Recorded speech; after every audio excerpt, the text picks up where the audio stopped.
Last week I had a lot going on, but I also managed to see this movie too.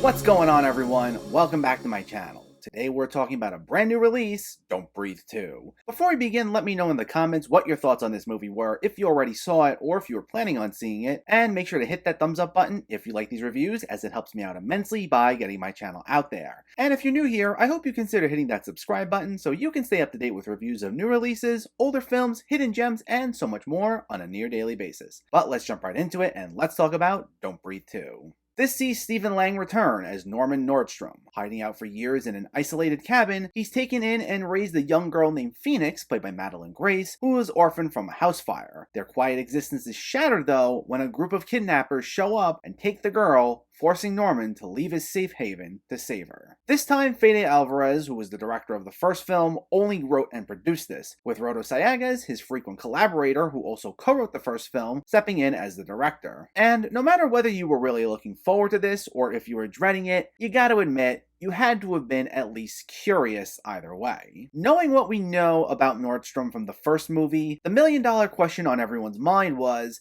how exactly are they going to make this guy sympathetic? And the answer seems to be by just barely acknowledging what happened in the first movie. And it led to what was essentially my ultimate problem with this movie. This took a character who, by the end of the first film, was clearly made to be a villain, having done his share of all these horrible things, and they try to rehabilitate him into this tragic, misunderstood figure. But not by having him and the audience reckon with his past, but simply by almost pretending that the first film's events didn't exist. At least in the way they choose to present it here. There are little references here and there that Nordstrom had a troubled past, and there's one exchange he has early on with a friend named Hernandez where it said she knows he's troubled, but for different reasons, and there are other passing lines here and there, mainly towards the end, but this redemption arc, whatever little of it there was, simply didn't feel earned. And as a result, it was truly hard to properly get into this movie. I just didn't feel right the entire time. And the thing is, the story itself isn't poorly done otherwise. It's a standard revenge movie, and there wasn't necessarily anything really done wrong. I just think, had they decided to partially rewrite this to just be focused on all original characters, then it would have worked a lot better, and I think it could have even been appreciated for being some decent schlocky entertainment. But because they chose to circle back to Nordstrom,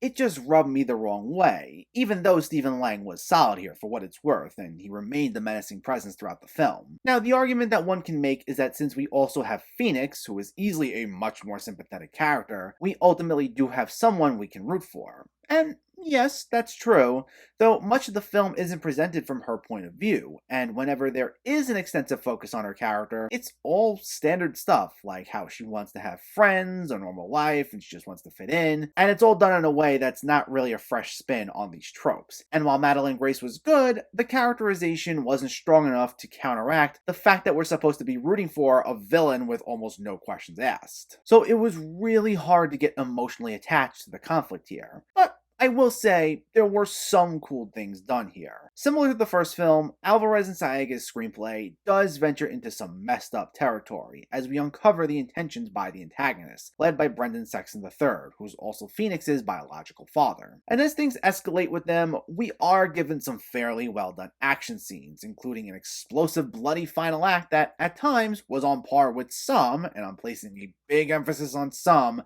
of the thrills from the first film. The fights were choreographed well, and some of the setups were creative, and they helped save this from being flat out terrible. Though I gotta say, some of these moments do border on ludicrous. Like, I go back to what I said earlier regarding how this would have been better with original characters, because while it makes sense in the first film that Nordstrom, who's blind, knows his way around his own house, which he used to his advantage, here he mostly walks around like he knows exactly where he's going and knows all the right moves at the right time, no matter how far in the environment. Like, I made a joke in my review of the first film that he's kind of like Daredevil, but here, they really play into that notion, and the way you're asked to suspend your disbelief, it's pushed really far here. And while, as I said, there are some thrilling moments, in terms of visual style, It definitely has nothing on the first film. While I don't doubt Sayagas' skills as a writer, as he did co-write the first film and the Evil Dead remake, which I liked, it's very obvious this is his first time behind the camera.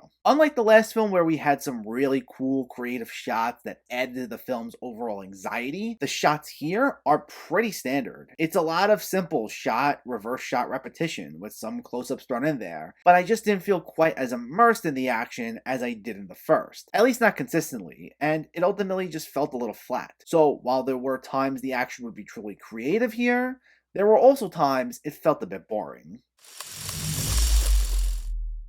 Don't Breathe 2 is an unnecessary sequel. They could have still told the story, but they should have just used an original character in place of Nordstrom. By not coming to terms properly with the events of the first film and his past in general, it just makes his redemption arc not feel earned at all, and as a result, it's hard to get invested in what happens here. And even that one major issue aside, this has a number of other problems, including the way it stretches your suspension of disbelief, as well as the very flat style during some of the action scenes. While not an awful movie, this really was a disappointment, and I'd say just watch the first film again rather than bother with this. Don't Breathe 2 gets a 4.5 out of 10.